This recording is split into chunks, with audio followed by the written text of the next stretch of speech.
Important issues हैं उनको लेकर हम आपके पास आते रहेंगे।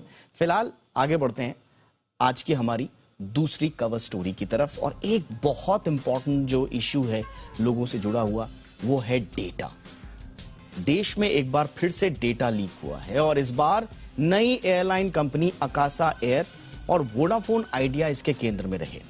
अकासा एयर ने डेटा लीक होने की बात तो स्वीकार ली, वहीं वोडाफोन आइडिया ने किसी भी तरह का डेटा लीक होने से इनकार किया है। जो रिपोर्ट आई थी, एक वेबसाइट ने छापी थी, उनका कहना है कि यह सब बेकार है। नई एयरलाइंस कंपनी अकासा एयर ने तो मान लिया कि उसके सिस्टम से डेटा लीक हुआ, अफसोस भी जाहिर किया, सॉरी भी बोला। एयरलाइंस ने अपनी वेबसाइट पर इस बात की जानकारी भी दी। बहुत अच्छी बात है, आप खुद जानकारी दे रहे हैं। एयरलाइंस ने जानकारी दी कि 25 अगस्त को लॉगिन और साइन अप सेवाओं को लेकर कुछ तकनीकी गड़बड़ी सामने आई। इस गड़बड़ी के चलते अकासा एयर की रजिस्टर्ड यूजर्स की सूचनाएं जैसे कि नाम, जेंडर, ईमेल, पता, मोबाइल नंबर अनाधिकृत लोगों को मिल गए, अनऑथोराइज्ड लोगों तक पहुंच गए। एयरलाइंस ने कहा कि इन सूचनाओं के अलावा कोई और सूचना लीक नहीं हुई है।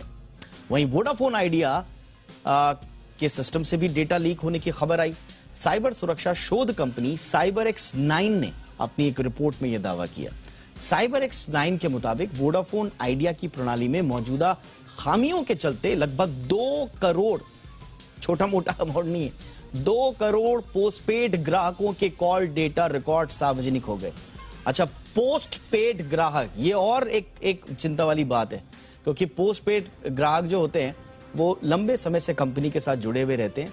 उनकी कई तरह की जानकारियां जो हैं वो कंपनीज के पास होती हैं। कई बार पोस्टपेड प्लान को लेकर पोस्टपेड के जो चार्जेस जो बढ़ के आ जाते हैं उनको लेकर जब बहस होती है कंपनी के बाद, तो ग्राहक अपनी सारी चीजें बता भी देता है कि मैं यहां गया था, मैं वहां गया था, मैंने इस समय यूज किया था, मैंने ये किया था। सारी की सारी जानकारियां कंपनीज के पास हैं। कंपनी ने दावा किया है कि उसने वोडाफोन आइडिया को भी इसकी जानकारी दी थी, ये जो साइबर सुरक्षा वाली जो एजेंसी है। और वोडाफोन आइडिया के एक अधिकारी ने 24 अगस्त को ऐसी समस्या होने की बात स्वीकार भी की थी। हालांकि इस रिपोर्ट को जैसे ही सामने लाया गया, जैसे ये मीडिया में आई, वोडाफोन आइडिया ने तुरंत एक बयान जारी कर दिया। कंपनी की तरफ से कहा गया कि CyberX9 की रिपोर्ट में डेटा लीक की बात जो कही गई है, ऐसा कुछ भी हुआ नहीं, कंपनी झूठ बोल रही है।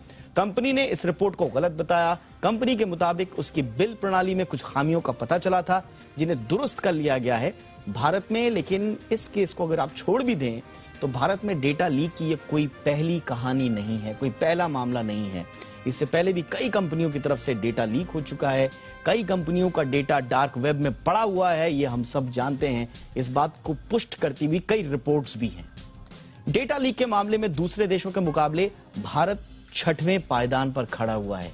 साइबर सिक्योरिटी कंपनी सर्फशार्क की एक रिपोर्ट बताती है कि 2004 के बाद से लेकर अब तक 100 में से 18 भारतीय डेटा ब्रीच के शिकार हो चुके हैं।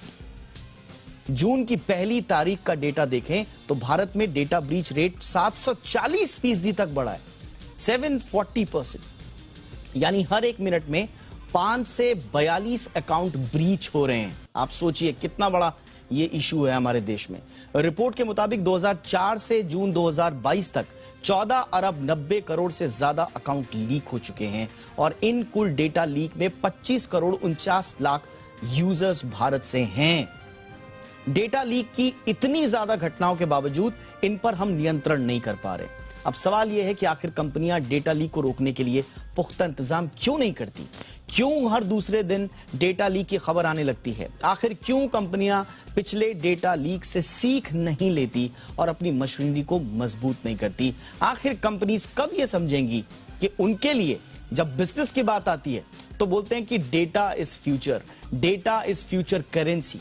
और अगर ये डेटा फ्यूचर करेंसी है तो आज इस करेंसी पर अगर सेंधमारी हो रही है तो क्या आपकी कोई जिम्मेदारी नहीं है? हम आपकी सर्विसेज के बदले में अपना डेटा आपको समर्पित कर देते हैं, आंख बंद करके समर्पित कर देते हैं। आई एक्सेप्ट का जब हम टर्म और कंडीशंस पे यस का बटन दबाते हैं तो हम ये सोचते हैं कि जिस कंपनी से हम सर्विस ले रहे हैं वो हमारे लिए है, हमारी पेन्स को सॉल्व करने के लिए, हमें सॉल्यूशन देने के लिए, और हम अपना सर्वस्व आपको समर्पित कर देते हैं।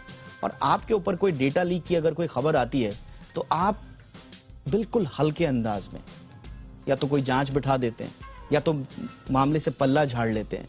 तो ये डेटा को लेकर सेंसिटिव कब होंगे ज्यादा से ज्यादा कंपनियां